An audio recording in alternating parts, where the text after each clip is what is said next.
Good morning, class. In the previous class, we have discussed about the reading of different maps by using the symbols and all, right?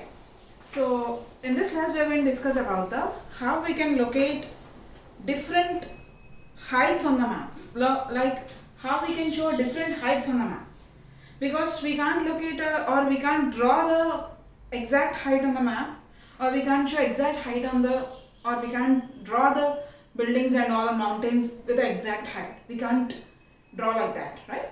But how we can, but even though we can show it on the map, but how? So that we're going to discuss. Before going to that, we're going to discuss about the different types of maps. That's what the topic is also about, reading maps and different kinds, or reading maps of different kinds. Okay, we have discussed that we can read the maps by using the symbols.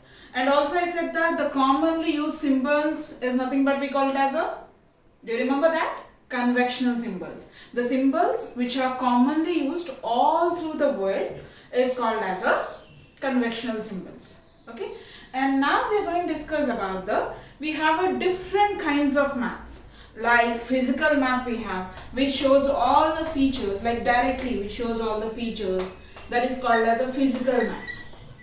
Okay, like for example, if you want to draw a map that showing from your home to school, if you're coming, okay, then if I say that to draw a physical map, then how you can draw that map?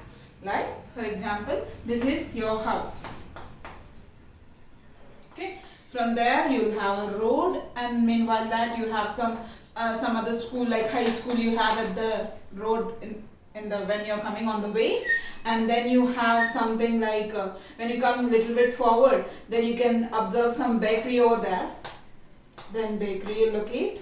Okay, and then you have to take a right turn, then you'll take a turn. Okay, and again you'll have some cycle shop over there, then you'll write a cycle shop, and then straight come forward, and then finally get your school, your Vignan school. Okay, so like that directly if you show something features, and in between that only you have some trees, like big trees and all, then that also you can show on the map. So like physical, if you're drawing and showing everything on the map or through that, then it is called as a physical map. That type of map is nothing but we call it as a physical map. Okay, and if you want to show any like temperatures and all, and that also we have discussed in the previous class, like certain theme, if you're particularly the map says about a certain theme or a particular thing.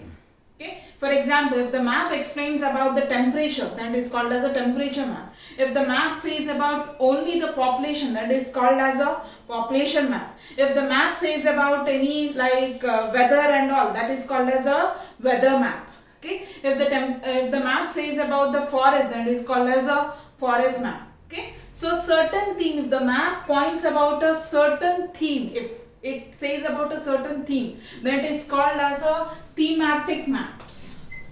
Okay, what is called as thematic maps? That means a map which shows, or a map which explains, or it tells about a particular theme or particular thing, like population, forest or soils, that is called as a thematic map. So we have a different kinds of maps. By this what you can understand is we have a different kinds of maps, with physical map, thematic maps, population maps, forest maps, different maps we have. Okay, all that can be read through by using a different symbols. Okay, and also if you want to show heights, that's what we are going to discuss in this class. If you want to show heights on the maps, for example, different heights you want to show, then how you can show the heights? You can't draw it. Already we discussed that. You can't draw the big heights of big apartments or mountains. You can't draw on the map and you can't directly show it. Or if you want to say that there is a forest, okay, then you can't say that the forest, like big trees, you can't draw it and you can't locate on the map, or you can't show it on the map, right? Instead of that, what you can do, you can use a lines which is called as a counter lines. Okay, so these counter lines are used to show the different heights on the maps. Okay, by using a counter lines. So counter lines is nothing but the lines which joins with the same height of the same heights of the any structures or same height which join the same height of the line, then it is called as a counter lines. Okay. Once again I repeat that, counter lines means is nothing but the lines which join with the same height, then it is called as a counter lines. By using that counter line, that lines can be either will be on a horizontal lines or vertical lines, or else it may be circles also. It can be called as a counter circles. Okay. The counter lines means, for example, you have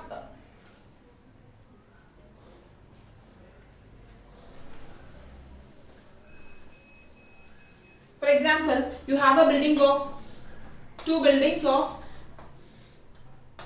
this is 50 meters and this is 50 meters, and you have another building of little bit height like 20 meters, and you have another building of same height with 20 meters.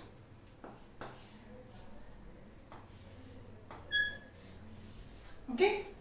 Then a line which is drawn over this, or the line which passes through this, so this line is that means this line is joining these two buildings, okay, with the same height 20 meters and 20 meters. Okay, so that line is nothing but we call it as a counter line. Okay, or 50 meters and 50 meters, same height. Okay, so counter lines. So on the map what you can do is, like, you can draw different lines. For example, if any map is there, then what you can do is, to show the heights of that, you can draw different lines. A small line, big line, like that.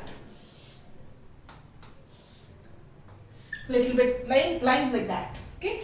So on that what you can do, you can write the 20 meters, 10 meters, and this maybe a 5 meters like that. Okay, so on the map what you can do is, you can draw these lines and then you can show the, or you can say the heights of the buildings or mountains or whatever it may be which is very high, which you can't show on the map directly, by using this counter lines, or else you can draw the circles also like this.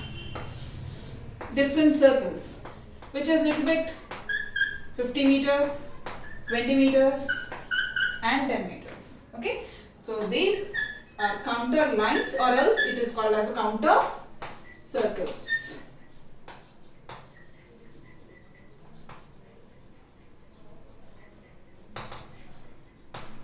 Okay, so by using all this, what we can do is, by using this counter circles or counter lines, we can show different heights of the maps, so that you can read the map, or you can analyze the maps, or you can read the map by using this counter lines. So by using the symbols you can read the map, and by using the counter lines or counter circles also you can read the map. So that, like, how you can read the map, for example, if any other, like if you observe a line like this or circles like this on the map, then what you will read, how you can understand, or how you can read that map as, like if you see the circles of 50 meters, 20 meters and 10 meters like this, then how you can understand that, then, or you can read it as, the map is, or nearby that you have like 50 meters of building, or 20 meters of building, or 10 meters of building, like that.